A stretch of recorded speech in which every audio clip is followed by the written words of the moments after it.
Hi, welcome to Audiobook Academy. This is a self-paced audiobook. There's no need to keep an eye on things. Just pay attention. Thank you for taking the time to listen. This is a book summary of Awaken the Giant Within by Anthony Robbins. When you want to make a change in your life, the first step is to raise your expectations and believe that you are capable of meeting them. We must change our belief system and develop a sense of certainty that we are capable of and will meet the new standards before we can actually achieve those goals. It is not what we do on a whim that shapes our lives, but what we do on a regular basis. The 3 decisions that determine your future are as follows. 1. Your decisions about what to concentrate on. 2. Your decisions about what things mean to you and how you interpret them. 3. The decisions you make about what to do in order to achieve the results you desire. By altering any one of these 5 elements, whether it's a core belief or a rule, a value, a reference, a question, or an emotional state, you can produce an immediate and measurable shift in your life's trajectory. The majority of what you and I do is motivated by our desire to avoid pain or by our desire to experience pleasure. We are shaped not by the events of our lives as much as we are by our perceptions of what those events mean.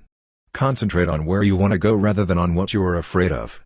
When you sincerely want to make a change, the first step is to raise your expectations and believe that you are capable of meeting them, as described above.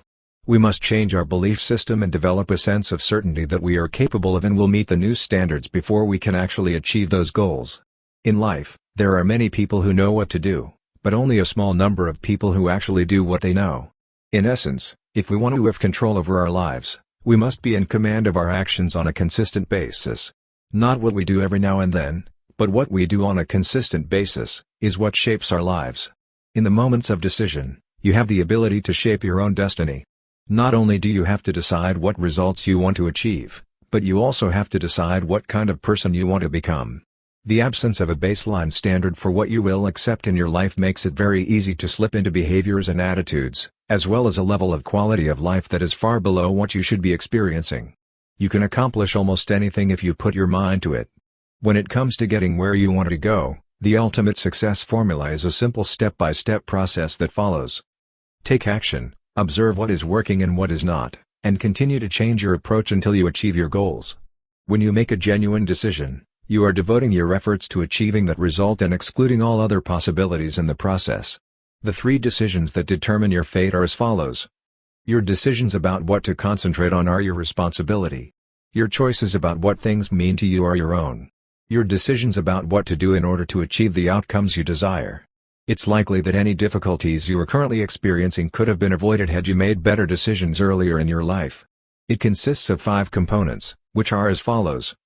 Your core beliefs and unconscious rules are important to understand.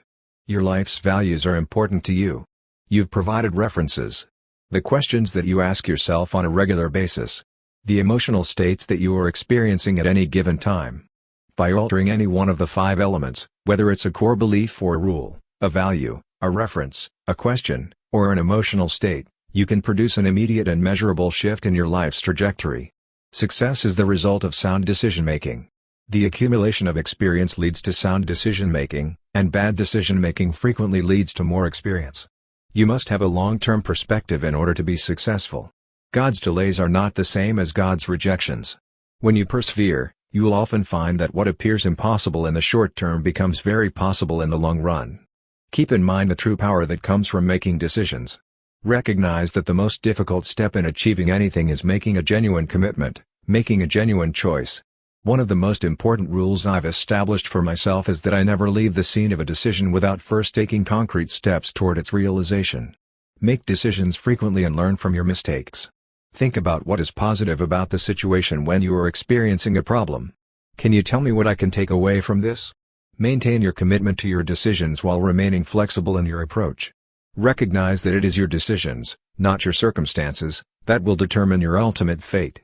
The majority of what you and I do is motivated by our desire to avoid pain or by our desire to experience pleasure. The fear of losing out weighs heavily on the minds of most people, far outweighing the desire to gain.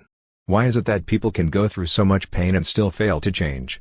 They haven't gone through enough pain yet. They haven't reached what Robbins refers to as emotional threshold yet. If we associate massive pain with any behavior or emotional pattern, we will avoid engaging in that behavior or emotional pattern at all costs. What we do is determined by our neuroassociations, which are the associations that have formed in our nervous systems over the course of our lives. Whatever occurs consistently when we're in a highly charged emotional state, such as when we're experiencing intense pain or pleasure, will become neurologically associated with us. The majority of us make decisions about what to do based on whether or not it will cause pain or pleasure in the short term rather than in the long term. It is not actual pain that motivates us, but rather the fear that something will cause us pain in the future. And it is not actual pleasure that motivates us, but rather our conviction, our sense of certainty, that taking a particular action will result in pleasure in some way. Rather than being driven by reality, we are driven by our perception of reality. Remember, in order to obtain anything worthwhile, you must first endure some short-term discomfort in order to reap long-term pleasure. We are shaped not by the events of our lives as much as we are by our perceptions of what those events mean. It is never our environment or the events of our lives that shape who we are today and who we will become tomorrow. Rather, it is the meaning we attach to those events, how we interpret them, that determines who we are today and who we will become tomorrow. Beliefs serve as a guide, directing us toward what will cause us pain and away from what will bring us pleasure.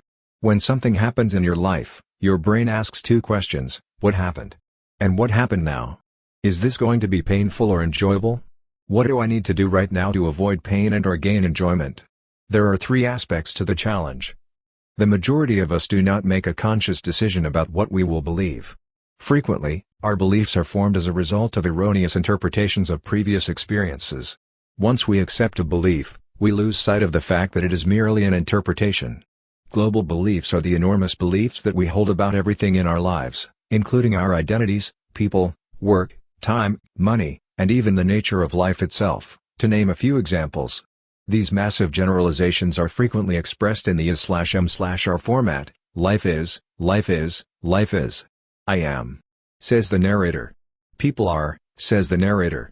It's helpful to think of an idea as being similar to a tabletop that doesn't have any legs. This will give you a good idea of why an idea doesn't feel as certain as a belief.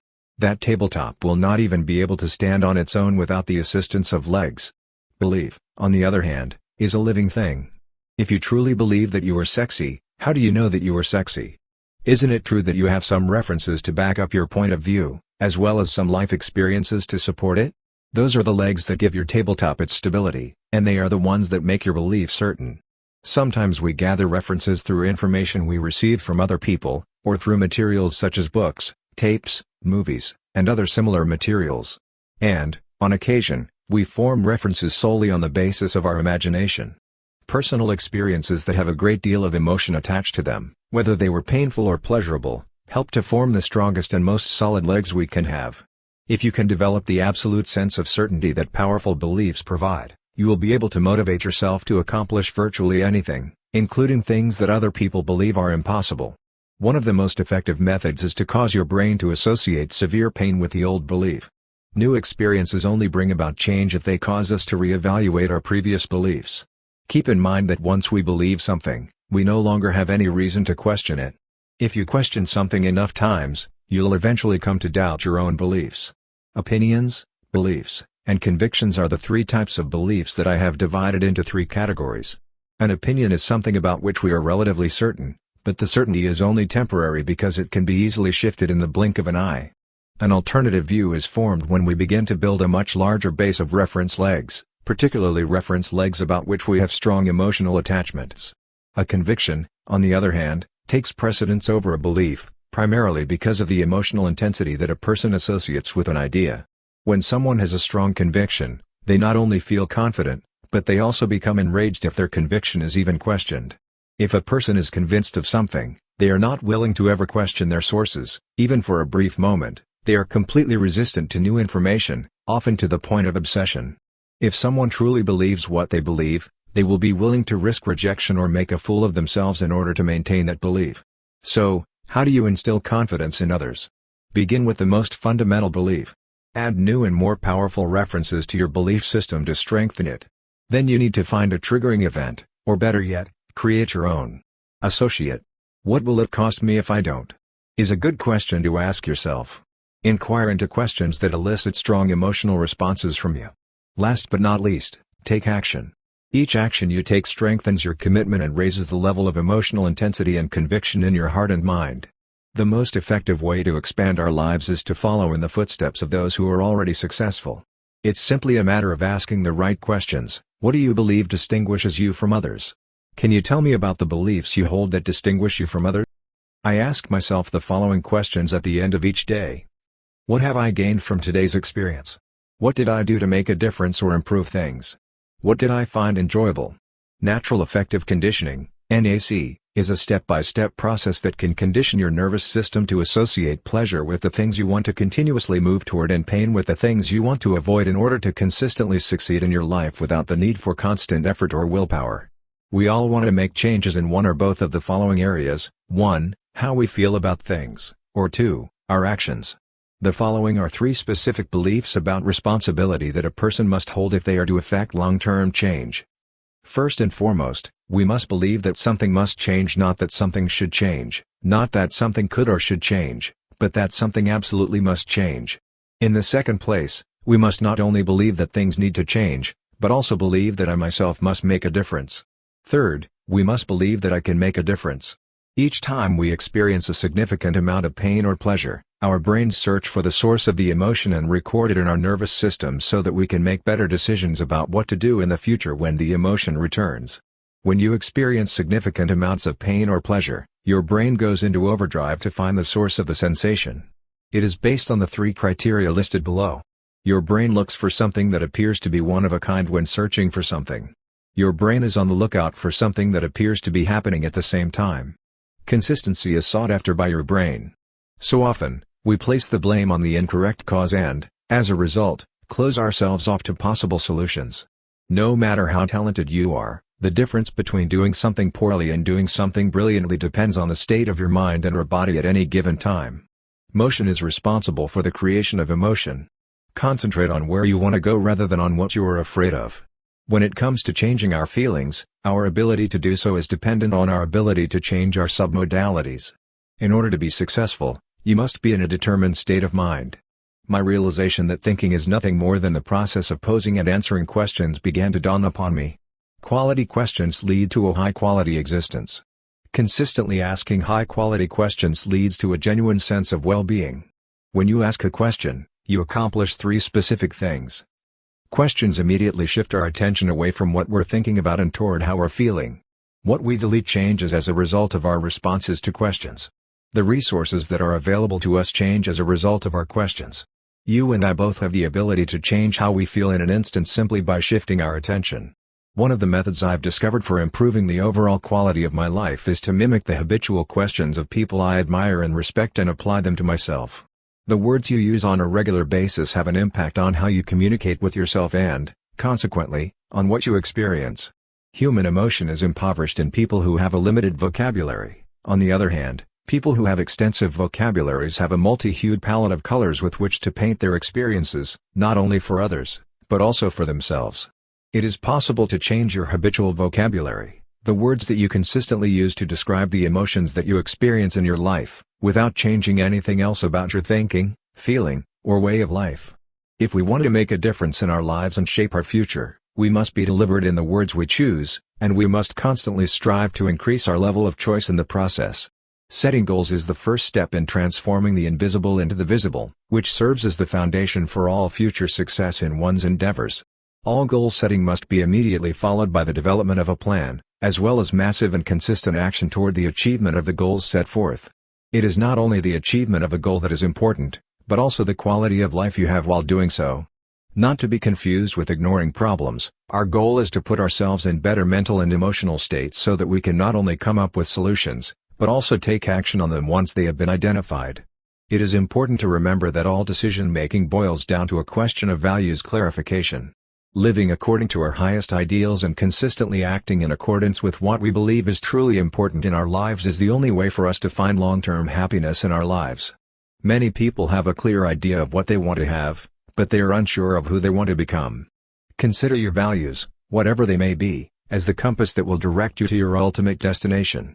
You can be certain that any time you have difficulty making a significant decision, it is as a result of your lack of clarity about your values. To value something is to attach importance to it. Anything that you hold dear can be referred to as a value in this context. Most of the time, People are preoccupied with pursuing means values rather than achieving their true desires, which are their ends values. The hierarchy of your values is in charge of determining the manner in which you make decisions at any given time. When making a decision about what to do, it is important to remember that our brain first assesses whether the action could potentially result in either pleasurable or painful states. The majority of us have devised a plethora of ways to feel bad, but only a handful of ways to truly feel good. What is the best way to determine whether a rule empowers or disempowers us? There are three main criteria to consider. If a rule is impossible to comply with, it is a disempowering rule. When something outside of your control determines whether or not your rule has been met, this is referred to as disempowerment. A rule is disempowering if it provides you with only a few ways to feel good while providing you with a plethora of ways to feel bad. Once our values have been established, we must determine what evidence we must have in order to give ourselves pleasure in return. We must devise rules that will move us in the direction of our values, that will be clearly achievable, and that will be based on criteria that we can control personally, so that we are the ones who ring the bell rather than waiting for the rest of the world to do so. If you ever find yourself getting angry or upset with someone, remember that it is your rules, not their behavior, that is causing you to be upset. The must and must never rules are threshold rules, the should and should never rules are personal standard rules. The must and must never rules are threshold rules. Construct your rules in such a way that you are in command, and that the outside world does not determine whether you are feeling good or bad. Make it incredibly easy for you to feel good and incredibly difficult for you to feel bad by setting up your environment. The greater the number of references we have and the higher the quality of those references, the greater our potential range of options. A greater number of references of higher quality allows us to more effectively evaluate what things mean and what we can do as a result of our experience. Once again, it is not our references that determine our beliefs, rather, it is our interpretations of them, as well as the way in which we organize them. The key is to broaden the range of references that are available to you in your everyday life. Make a conscious effort to seek out experiences that broaden your understanding of who you are and what you are capable of, and to organize your references in a way that empowers you. The manner in which we use our references will determine how we feel, because whether something is good or bad is entirely dependent on what you're comparing it against.